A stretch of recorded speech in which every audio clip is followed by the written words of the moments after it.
بسم اللہ الرحمن الرحیم۔ السلام علیکم ورحمۃ اللہ وبرکاتہ۔ اللہ کو بتایا کریں، اپنے دل کی کیفیت اسے بتایا کریں کہ آپ کیا محسوس کر رہے ہیں، کتنی تکلیف میں ہیں۔ آپ یقین کریں وہ بہت پیار سے سنے گا۔ اس کے سامنے رو لینے سے ہی آپ کے دل میں سکون آئے گا۔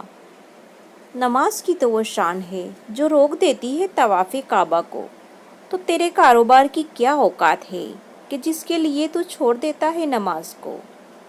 کچھ لوگ اپنے آپ کو انسان نہیں فرشتہ سمجھتے ہیں۔